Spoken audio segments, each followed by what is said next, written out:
여러분 안녕하세요. 오늘 강의 주제는 딥러닝에서 RNN입니다.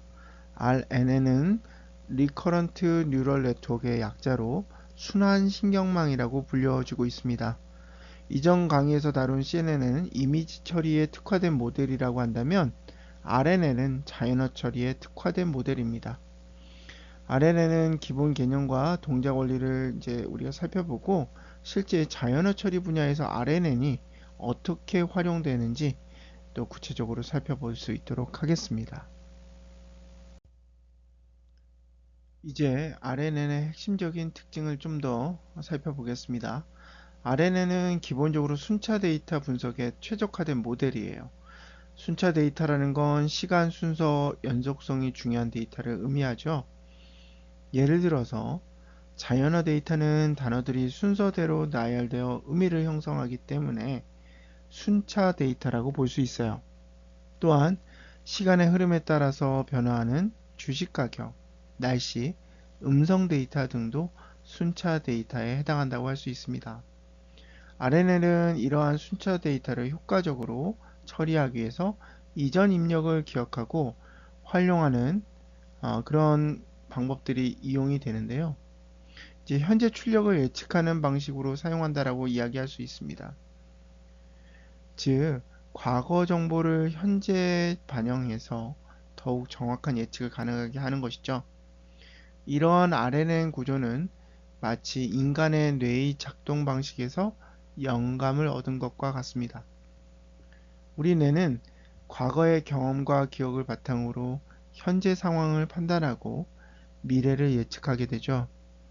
RNN도 이와 되게 유사하게 이전 입력 정보를 기억한 후에 다음 출력을 예측하는 데 활용하게 됩니다. RNN의 이러한 특징은 기존의 인공신경망 모델로는 처리하기 어려웠던 순차 데이터 분석의 새로운 가능성을 제시하게 되었습니다. 특히 자연어 처리 분야에서는 RNN의 등장으로 기계 번역, 챗봇, 감성 분석 등이 다양한 분야에서 비약적 발전을 이룰 수 있게 되었습니다. 이제 RNN 모델을 좀 더 살펴볼 건데요. RNL이라고 불리우는 건 순환 신경망이라고도 부른다고 했습니다. 이름에서 보면 알 수 있듯이 순환하는 구조를 가진 신경망이다. 이렇게 이해할 수 있습니다. 이 순환 구조는 RNN의 핵심적인 특징이에요. 데이터를 순차적으로 처리하고 이전 정보를 기억하는데 중요한 역할을 한다는 뜻이죠. 그래서 순환신경망은 이제 시간의 순서대로 데이터를 처리하게 됩니다. 즉, 입력 데이터의 순서가 출력에 영향을 미치는 경우에 효과적으로 사용할 수 있다는 뜻입니다. 예를 들어서 문장에서 단어의 순서는 문장의 의미를 파악하는 데 중요한 역할을 하게 됩니다. RNN은 이러한 순차적인 정보를 효과적으로 처리할 수 있도록 설계되어 있는 것이 특징이죠. 흥미로운 점은 RNN이 인간 뇌의 정보 처리 방식을 모방했다는 거예요. 인간의 뇌는 과거 경험과 기억을 바탕으로 현재 상황을 판단하고 미래를 예측하게 됩니다. RNN도 이와 유사하게 이전 입력 정보를 기억하면서 다음 출력을 예측하는 데 활용합니다. 이러한 RNN의 특징은 기억, 학습, 패턴 인식과 같은 인간 뇌의 기능을 구현하는 데 도움을 주고 있습니다. RNN은 또 다른 중요한 특징이 있는데요. 동적 연결이라는 부분이에요. RNN은 이전 출력을 다음 입력으로 사용하는 동적 연결 구조를 가지고 있습니다. 이러한 구조를 통해서 RNN은 시간에 따라서 변화하는 데이터를 효과적으로 처리할 수가 있겠습니다. 예를 들어서 주식 가격이나 날씨와 같이 시간에 따라 변화하는 데이터를 예측하는 데 RNN이 활용될 수 있거든요. 이 RNN 모델은 순환하는 구조를 통해서 시간 순서대로 데이터를 처리하고 이전 정보를 기억하면서 동적인 연결을 통해서 시간에 따라 변화하는 데이터를 효과적으로 처리하는 인공신경망 모델이라고 정의할 수 있겠습니다. 이러한 RNN의 특징은 자연어 처리, 음성인식, 시계열 데이터 분석 등 다양한 분야에서 널리 활용되고 있습니다. 앞서서 RNN 모델의 정의와 특징을 살펴봤고요. 이제 RNN 모델을 적용하기 좋은 데이터 유형을 살펴보겠습니다. RNN은 기본적으로 순차 데이터를 처리하는 데 탁월한 성능을 보이죠. 하지만 순차 데이터 외에도 RNN을 효과적으로 활용할 수 있는 데이터 유형들이 몇 가지 더 있습니다. 이제 먼저 뭐니 해도 순차적 데이터겠죠. 순차적 데이터는 시간에 따라서 순서대로 발생하는 데이터를 의미합니다. 예를 들어서 센서에서 수집되는 데이터, 음성 신호, 그리고 우리가 매일 쓰는 언어 데이터 이런 것들이 속하고요. 이러한 데이터는 시간의 흐름에 따라서 정보가 변화하고 이전 정보가 다음 정보에 영향을 미치는 그러한 특징을 가지고 있습니다. RNN은 이러한 순차적 데이터의 특징을 잘 파악해서 분석하고 처리할 수 있습니다. 다음은 이제 시계열 데이터인데요. 순차적 데이터의 한 종류가 되겠고요. 시간에 따라서 변화하는 데이터를 의미합니다. 주가, 기온, 환율 이런 것들이 이제 경제 지표나 날씨 변화 그리고 생체 신호 등에 속하게 되고요. 시계열 데이터는 시간의 흐름에 따라서 패턴을 보이는 경우가 많아서 RNN은 이러한 패턴을 학습해서 미래값을 예측하는 데 사용될 수 있습니다. 예를 들어서 과거 주가 데이터를 RNN 모델에 학습시켜주면 미래 주가를 예측하는 것이 가능하겠죠. 이제 그 다음 나오는 게 의존성 데이터인데요. 이전 데이터 포인트가 현재 데이터에 영향을 미치는 데이터를 의미합니다. 즉 데이터 간의 상관관계가 중요한 데이터죠. 예를 들어서 특정 제품의 판매량은 과거 판매량, 광고 집행을 한 여부, 경쟁사 제품 출시, 여러가지 다양한 요인에 의해서 영향을 받고 있습니다. RNN은 이러한 의존성을 파악해서 데이터를 분석하고 예측하는 데 효과적이라고 할 수 있습니다. 마지막으로 이제 텍스트 데이터가 나와 있죠. 이 텍스트 데이터는 단어의 문장, 문서 등을 구성되며 이제 단어의 순서가 문장 의미를 파악하는 데 중요한 역할을 하고 있습니다. RNN은 텍스트 데이터의 순차적인 특징을 고려해서 자연어 처리, 예를 들면 기계 번역이나 감정 분석, 텍스트 요약 같은데 활용할 수 있습니다. 이처럼 RNN은 다양한 유형의 데이터에 적용이 될 수 있습니다.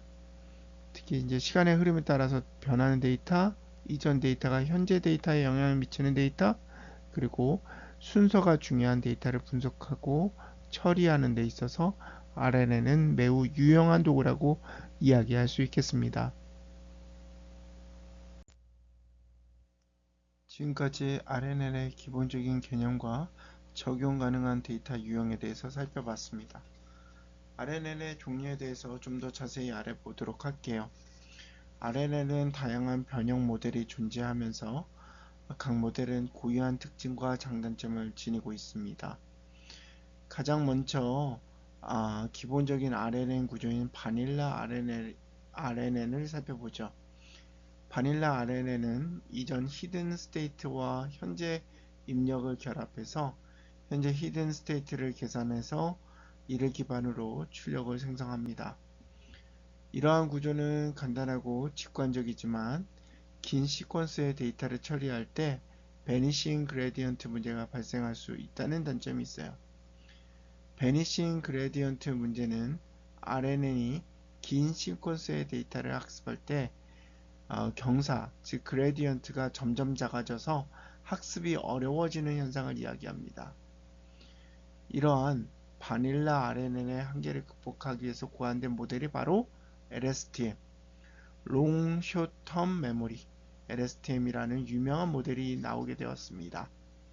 LSTM은 기억을 담당하는 셀 스테이트와 망각과 입력을 조절하는 게이트들을 도입해서 장기 의존성 문제를 해결하게 되었습니다. 즉, LSTM은 중요한 정보는 오랫동안 기억하고 불필요한 정보는 잊어버리는 기능을 통해서 긴 시퀀스의 데이터를 효과적으로 처리할 수 있게 되었습니다. 덕분에 자연어 처리, 기계 번역, 이런 동분야에서 뛰어난 성능을 보여주고 있습니다. 참고로 하나가 더 나오는데요. GRU라고 해서 Gated Recurrent Unit. 이 GRU는 LSTM을 간소화시킨 심플 버전 모델이에요. LSTM과 유사하게 게이트들을 사용해서 정보의 흐름을 제어하지만 LSTM보다 구조가 간단하고 계산량이 적다는 장점이 있습니다. GRU는 LSTM과 비슷한 성능을 보이면서도 학습 속도가 빠르기 때문에 LSTM의 대안으로 널리 사용되고 있습니다. 이처럼 RNN은 다양한 변형 모델을 통해서 성능을 개선하고 다양한 분야에서 적용되고 있습니다. 바닐라 RNN, LSTM, GRU 외에도 바이디렉셔널 RNN, 스택티드 RNN 이런 다양한 RNN 모델들이 추가적으로 존재하고 있고요. 각 모델은 특정한 임무에 맞춰서 선택적으로 활용할 수 있겠습니다.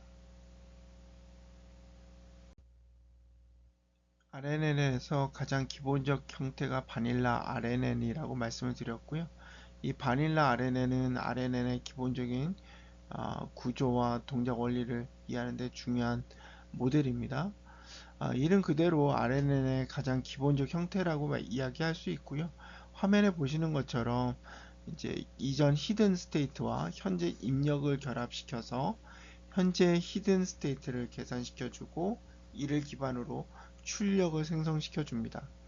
좀 더 쉽게 설명하자면 바닐라 RNN은 마치 컨베이어 벨트처럼 순차적으로 데이터를 처리합니다. 컨베이어 벨트 위에 데이터가 하나씩 올라가주고 RNN은 이전 데이터의 정보를 기억해주면서 현재 데이터를 처리하는 방식이라고 할 수 있죠. 이때 RNN이 기억하는 정보는 히든 스테이트에 저장이 되게 됩니다. 바닐라 RNN의 가장 큰 장점은 단순한 구조입니다. 다른 RNN 모델에 비해서 구조가 간단하기 때문에 이해하기도 쉽고 구현이 용이합니다. 따라서 RNN을 처음 접하는 사람들은 RNN의 기본 원리를 이해하는데 좋은 모델이 되기도 합니다. 하지만 바닐라 RNN은 장기 의존성 학습에 어려움이 있습니다. 즉, 긴 시퀀스의 데이터를 처리할 때 앞부분의 정보가 뒷부분까지 제대로 전달되지 못하는 현상이 발생되게 됩니다. 이는 RNN의 고질적 문제인 베니싱 그레디언트 문제 때문입니다. 네, 그레디언트는 경사라고 해석할 수 있고요. 이 베니싱은 사라진다는 뜻이죠. 베니싱 그레디언트 문제는 RNN이 긴 시퀀스의 데이터를 학습할 때 그레디언트가 점점 작아져서 학습이 어려워지는 현상을 의미합니다. 쉽게 말해서 RNN이 기억력이 부족해서 긴 문장이나 긴 시계열 데이터를 처리하는데 어려움을 겪는다는 것입니다. 이러한 바닐라 RNN의 한계점 때문에 실제로는 LSTM이나 GRU 같은 더 발전된 RNN 모델이 많이 사용되고 있어요. 하지만 바닐라 RNN은 RNN의 기본적인 구조와 동작 원리를 이해하는데 중요한 모델이고요. RNN 연구의 출발점이 되었다는 데서 큰 의미를 가지고 있습니다. 네, 앞서서 바닐라 RNN의 한계점으로 장기 의존성 문제를 살펴봤습니다. 이번에는 이러한 문제를 해결하기 위해서 고안된 LSTM, 즉 Long Short Term Memory에 대해서 알아보겠습니다. 이제 LSTM은 RNN의 한 종류가 되겠습니다. 긴 시퀀스의 데이터를 효과적으로 처리할 수 있도록 설계가 되었습니다. LSTM은 바닐라 RNN의 단점을 보완해서 긴 시퀀스의 데이터에서도 정보를 효과적으로 기억하고 학습할 수 있도록 개발되었습니다. 바닐라 RNN에서 긴 시퀀스의 데이터를 처리할 때는 앞부분의 정보가 뒷부분까지 제대로 전달되지 못하는 베니싱 그레디언트 문제가 발생했었어요. 이 LSTM은 이러한 문제를 드라마틱하게 해결해서 RNN의 성능을 크게 향상시켰습니다. LSTM은 장기 의존성 문제를 해결함으로 인해서 긴 시퀀스의 데이터에서도 앞부분의 정보를 뒷부분까지 효과적으로 전달할 수 있습니다. 이렇게 LSTM 핵심 구조인 셀 스테이트와 게이트 메커니즘이 큰 역할을 해줬는데요. 셀 스테이트는 LSTM의 핵심적인 요소라고 할 수 있고 일종의 정보 고속도로 역할을 한다고 비유할 수 있습니다. 셀 스테이트는 긴 시퀀스의 데이터를 처리하는 동안에 정보를 안정적으로 유지하고 전달하는 역할을 하게 됩니다. 이를 통해서 LSTM은 긴 문장 또는 긴 시계열 데이터를 처리할 때 앞부분의 정보를 뒷부분까지 효과적으로 전달할 수 있습니다. 이제 다음은 게이트 메커니즘인데요. LSTM에서 또 다른 중요한 요소로 우리는 주목하고 있습니다. LSTM은 포겟 게이트, 인풋 게이트, 아웃풋 게이트 이렇게 세 가지의 게이트를 사용해서 정보의 흐름을 제어합니다. 이제 포겟 게이트라는 건 이전 셀 스테이트에서 어떤 정보를 버릴지 결정하는 곳이고요. 인풋 게이트는 현재 입력에서 어떠한 정보를 셀 스테이트에 저장할지를 결정합니다. 아웃풋 게이트는 현재 셀 스테이트에서 어떤 정보를 출력할지를 결정하고요. 이러한 게이트 메커니즘을 통해서 LSTM은 중요한 정보는 오랫동안 기억하고 불필요한 정보는 잊어버리는 기능을 수행하게 됩니다. LSTM을 간소화한 또 다른 RNN 모델 GRU라고 소개를 드렸는데요. Gated Recurrent Unit이라고 읽습니다. GRU는 LSTM과 매우 유사한 성능을 보이면서도 되게 간단한 구조를 가지고 있어요. 그러니까 효율성이 높은 모델이라고 우리는 생각할 수 있겠습니다. 이제 GRU는 RNN의 변형 모델이죠. 따라서 LSTM과 마찬가지로 긴 시퀀스의 데이터를 효과적으로 처리하기 위해서 고안되었다고 설명할 수 있겠습니다. GRU는 기억 유지 능력하고 정보 처리 능력을 향상시켜서 바닐라 RNN의 한계를 극복하고자 개발된 모델입니다. GRU는 LSTM보다 간단한 구조를 가지고 있다라고 설명할 수 있는데요. 이제 LSTM은 셀 스테이트, 포겟 게이트, 인풋 게이트, 아웃풋 게이트 여러 가지 요소를 구성하는 반면에 이 GRU는 업데이트 게이트와 리셋 게이트 두 가지 게이트만을 사용하게 됩니다. 이제 업데이트 게이트라는 건 이전 히든 스테이트에서 어떤 정보를 유지할지를 결정하는 역할을 하고요. 리셋 게이트는 이전 히든 스테이트에서 어떤 정보를 버릴지 결정을 하는 역할을 합니다. 이처럼 GRU는 LSTM보다 간단한 구조를 가지고 있기 때문에 계산량이 적고 학습 속도가 빠르다는 장점이 있습니다. 또한 GRU는 LSTM과 유사한 성능을 보이는 경우가 많기 때문에 LSTM의 대안으로 널리 사용되고 있습니다. GRU는 자연어 처리, 기계 번역, 음성 인식 이런 분야에서 활용이 되고 있고요. 특히 계산량이 적기 때문에 학습 속도가 빠르다는 장점, 이 장점을 가지고 모바일 기기와 같은 저사양 환경에서 효과적으로 사용이 가능합니다. 그래서 일단 기능적으로나 뭐 여러 면에서 LSTM과 유사한 성능을 보이고 있다. 그 간단한 구조가 있다. 계산량이 적다. 학습 속도가 빠르다. 저사양 환경에서도 효과적이다. 요 정도로 압축해서 기억하시면 좋겠습니다.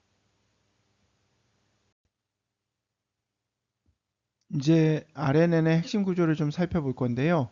RNN의 구조를 이해하는 것은 RNN의 동작 원리를 파악하고 다양한 RNN 모델들을 이해하는데 중요한 기반이 됩니다. RNN은 순환 신경망이라고 우리가 정의했는데 시간 의존성이 있는 데이터를 처리하는 데 특화되어 있는 모델입니다. 즉, 이전 입력이 현재 출력에 영향을 미치는 데이터를 효과적으로 처리할 수 있다는 말로 정의할 수 있겠고요. 예를 들어서 문장 앞에서 나온 단어들이 뒤에 나올 단어를 예측하는데 영향을 미치는 것처럼 시간의 흐름에 따라서 정보가 연결되는 데이터를 RNN은 잘 처리할 수 있는 것이죠. 이제 RNN은 순차적인 데이터를 입력받아서 순차적인 출력을 생성합니다. 다시 말해서 입력과 출력 모두 순서를 가지고 있습니다. 예를 들어서 기계 번역에서는 입력으로 순서대로 이루어지는 단어들이 주어지고 출력으로 번역된 순서대로 이루어지는 단어들이 생성이 됩니다. RNN의 핵심 구성 요소는 이제 입력, 은닉 상태, 출력, 가중치 이렇게 구성이 되는데요. 이제 인풋 때는 입력은 RNN에 입력되는 데이터를 의미합니다. 이제 자연어 처리에서는 주로 단어가 입력되겠죠. 그 다음에 이제 은닉 상태라는 것은 RNN의 내부 메모리를 의미하고요. 이전 입력 정보를 저장하고 현재 입력과 결합한 다음에 다음 은닉 상태, 히든 스테이트로 계산하는 데 사용이 됩니다. 출력은 RNN이 생성하는 결과를 의미하고요. 이제 다음 단어 예측을 할 때 다음 단어가 출력될 수 있도록 해주게 됩니다. 가중치는 입력, 은닉 상태, 출력 사이의 연결 강도를 나타냅니다. RNN은 학습 과정에서 가중치를 조정해서 입력 데이터에 대한 출력을 최적화 시켜줍니다. 이 RNN은 이러한 구성 요소들을 사용해서 순차 데이터를 처리하게 되는 것이고요. 각 타임 스텝마다 입력 데이터를 받아들이고 이를 이전 은닉 상태와 결합시켜서 현재 은닉 상태를 계산하게 되는 것이죠. 그리고 현재 은닉 상태를 기반으로 출력을 생성시켜 줍니다. 이 과정을 통해서 RNN은 이전 입력 정보를 기억하고 이를 현재 출력 생성에 활용하게 되는 것이죠. 이제 RNN의 핵심 구조에 대해서 이해하셨으리라고 생각이 듭니다. RNN의 모델은 강력한 성능을 가지고 있지만 실제로 모델을 구축하고 학습시키는 과정에서 다양한 어려움을 직면할 수 있습니다. 이번에는 RNN 모델의 성능을 개선하기 위한 방법들을 소개하겠습니다. 첫 번째 방법은 매개 변수 조정이에요. RNN 모델은 학습률, 은닉층 크기, 드롭아웃 비율 이렇게 다양한 매개 변수를 가지고 있는데요. 이러한 매개 변수들을 적절하게 조정해 줌으로 인해서 모델의 성능을 최적화시켜 줄 수 있습니다. 예를 들어서 학습률을 조정해서 모델의 학습 속도를 제어하거나 은닉층 크기를 조정해서 모델의 복잡도를 변경할 수 있겠습니다. 두 번째 방법은 정규화예요. 과적합은 모델이 학습 데이터에 지나치게 적응돼 있어서 새로운 데이터가 들어왔을 때 예측 성능이 떨어지는 현상을 의미한다라고 배웠습니다. 정규화는 이러한 과적합, 오버피팅을 방지하기 위해서 모델의 복잡도를 제한하는 기법이에요.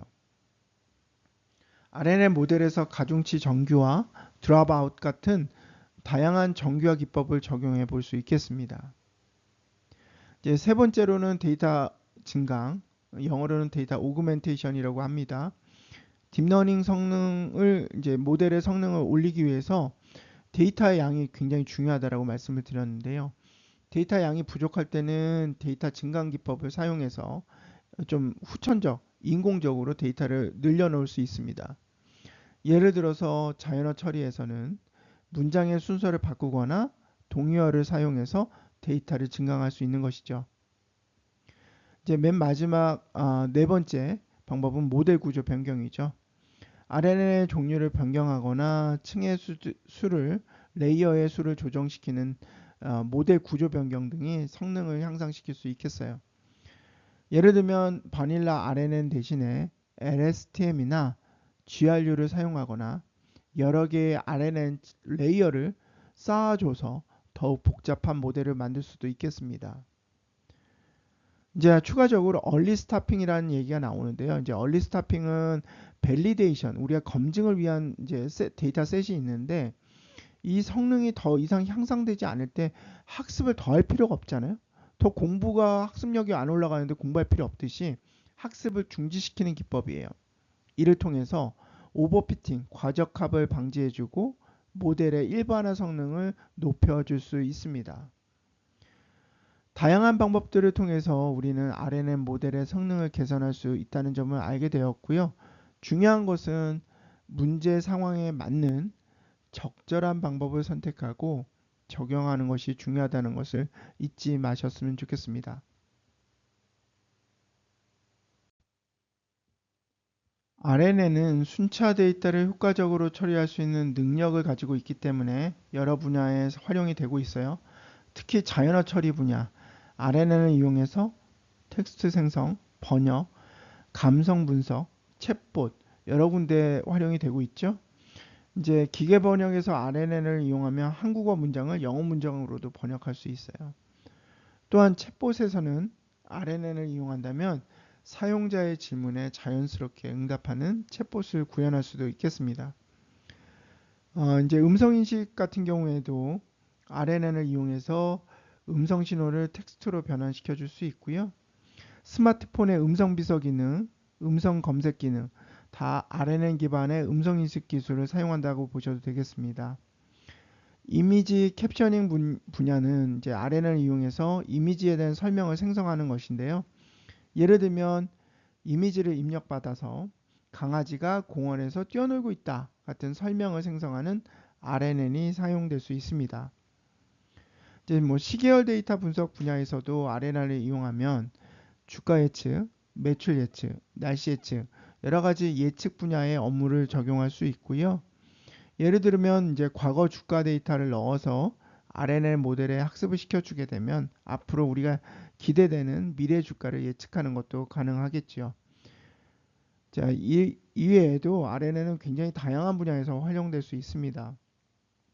이제 의료 분야에서도 이제 환자의 생체 신호를 분석해서 질병을 예측하거나 제조 분야에서는 생산량을 예측하고 장비 고장을 예측하는데도 이 RNN 모델이 사용이 될 수 있겠습니다. 이제 RNN은 보셨겠지만 자연어 처리, 음성 인식, 이미지 캡셔닝, 시계열 데이터 분석 등 다양한 분야에서 활용이 되고 있고 앞으로도 더욱 다양한 분야에서 그 활용 가능성이 높아질 것으로 예상이 됩니다.